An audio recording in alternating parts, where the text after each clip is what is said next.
In the last episode, I walked you through a mock-up in Photoshop based on a few designs that I had in mind.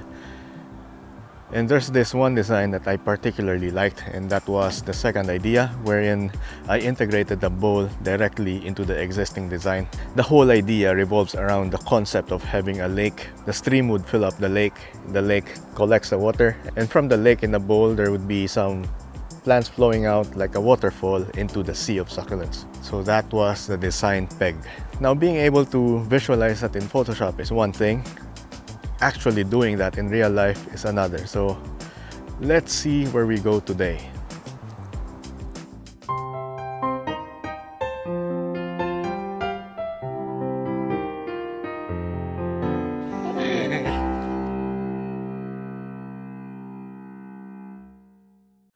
Now, like with my other builds, the first step involves cleaning up the space. So I've got a bunch of trays here.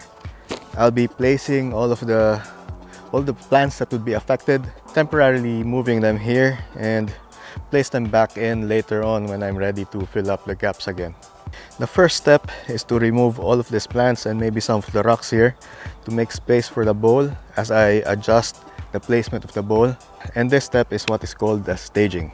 We have to make sure everything is in place, all of the fixtures, before we start filling it up with plants.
I think this is good enough. I just need to lower it a bit just to make it level with the stream.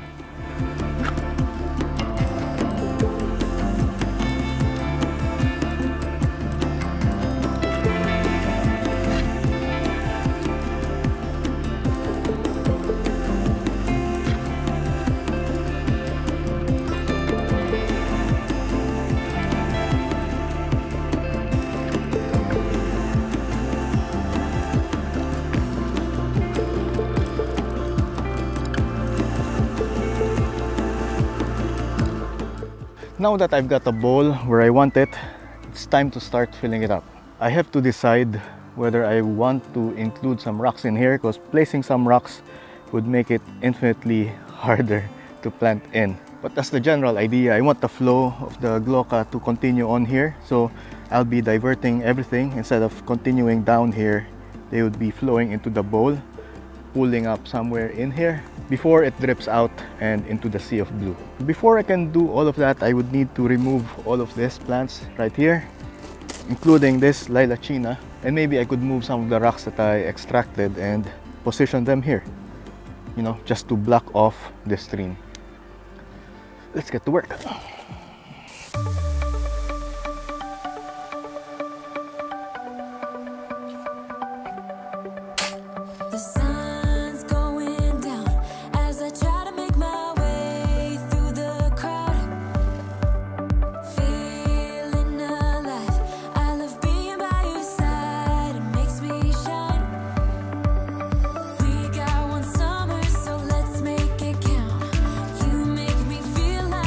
Everything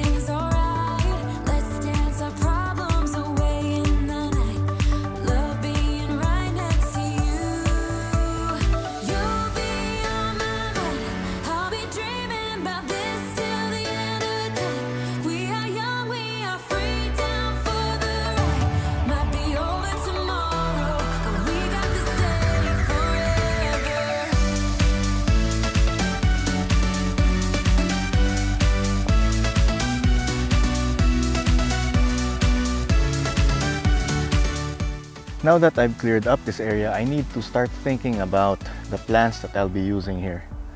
I was thinking that the lilachina that used to be there should come here, somewhere in front. It would make a nice focal piece. I might have to do a little tapestry around here, because the way I imagine it is that the blue would be flowing in this area, so this would be land as well as this side. And to complete that illusion, I think I need to add some plants here. In my Photoshop mock-up, I placed some gold mound on this side, which I think would make a nice contrast against all of the blue, because so far everything has been blue. So gold mound around here would be nice. Some whites in here to contrast against the yellows and the blues would work as well. I think as long as it's light to complement this, the bowl itself, that might work. But I wonder if I should plant around the lilachina, because if it is the focus piece, then nothing else should be taking attention from it, if you understand what I mean. But since I'm set on that part, I'm going to plant that in now.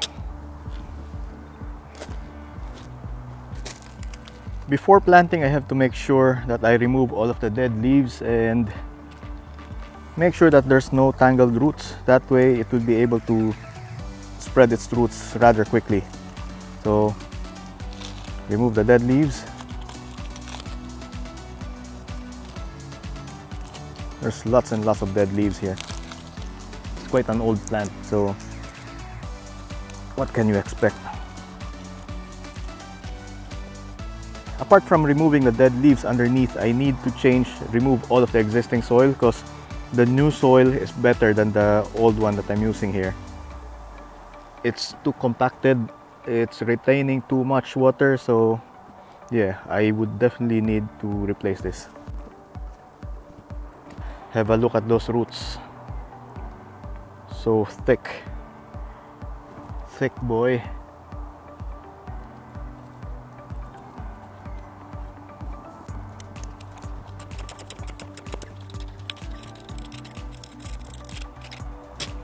First plant in, now for the rest of the fillers.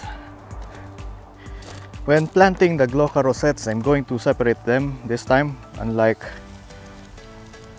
I'm not going to keep them in the same clumps that they are in right now. That way they would be spreading a lot faster than if I kept them in clumps. So I'm going to plant them in individually. Lots to go through, but that's the way it is.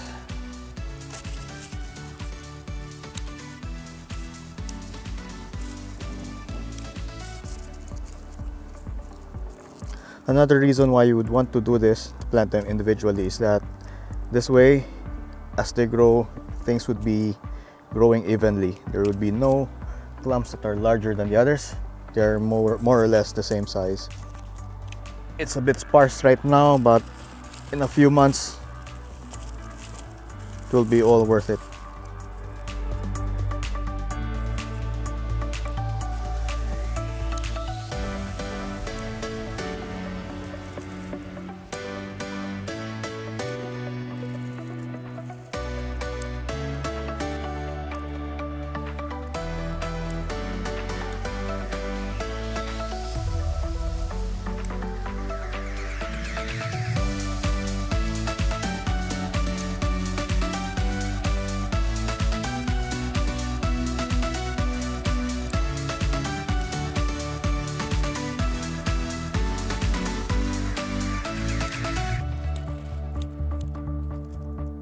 You might also be wondering why I'm planting them in the ground after chopping off the stems. Well, there's no forecast of rain anytime soon, so it's going to stay dry. I don't think it's going to be a problem.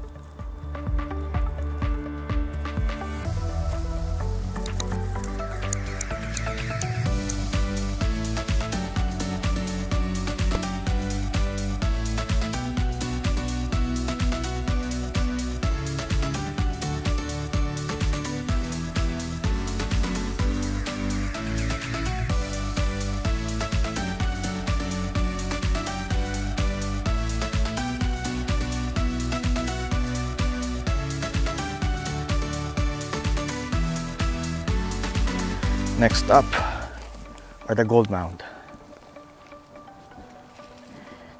The way I work with them is that I just chop off the heads. Because if you look at this, they're too leggy, so I'll just be using the ends and replant them like so. You could plant them whole if you want to, it's totally fine, but if you want them to grow evenly, then you would have to do that.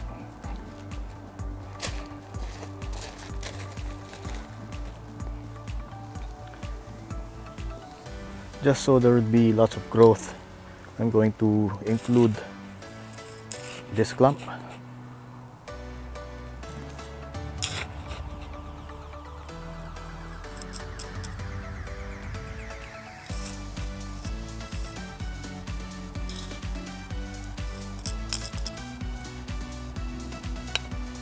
As for the rest of them, I'm just going to stick them in.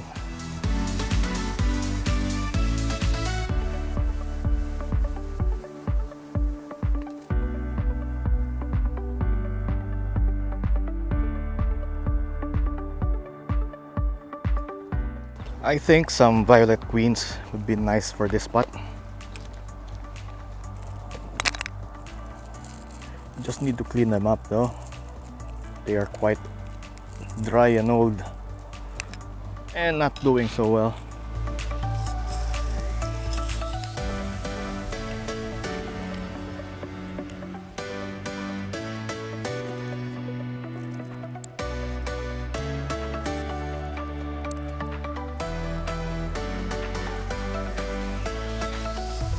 I'm planting them sparsely right now, but my goal for this is to have them grow to fill up the area.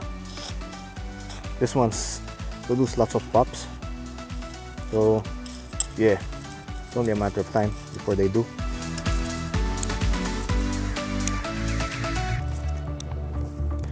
This is one of those, I didn't plan this, but as soon as I saw it, I knew I wanted to use this sort of thing.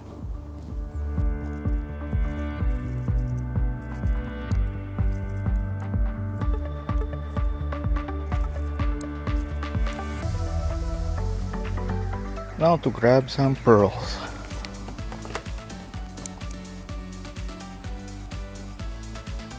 Should be enough. With pearls, what you want to do is to tuck them in as far as you can go and plant other plants on top of it. That way you can protect it, protect the roots, because these things, they tend to dry out rather easily. And if you're going to plant them, I would suggest planting them in autumn, like what I'm doing now, or in winter, because there's less chance for them to dry out. So you have to be very, very careful when working with these things.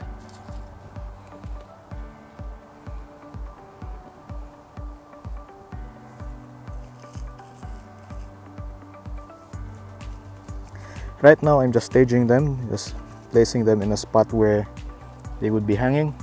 But right after this, you'll see me topping up more soil, because these things, they need water retentive soil.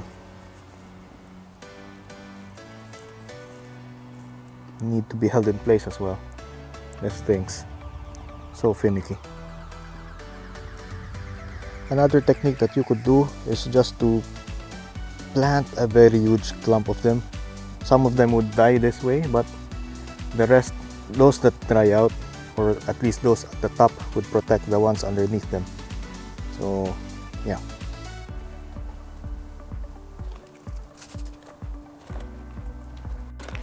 For this, I'm going to use a regular cactus and succulent mix and just sprinkle it on top of them.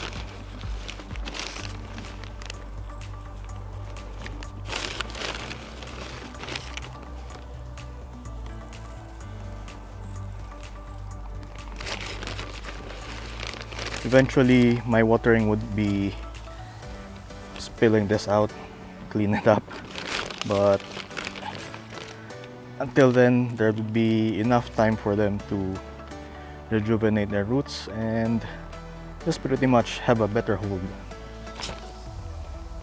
I still have lots of other pearls here, so I'll just place them on top.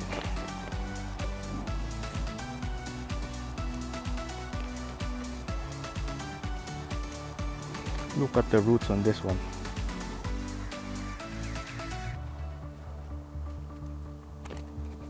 Like I said, just to give them more protection, I'm going to plant more glauca right on top of them.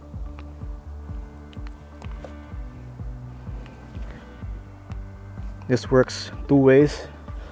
The glauca would be providing shade for the roots, that way they do not dry out quickly. And the other reason is that the roots of the glauca would be holding them in place, just as it holds the soil. Eventually the pearls would be sending out their own roots further down because they are underneath the glauca, so they would not be competing as much for the space.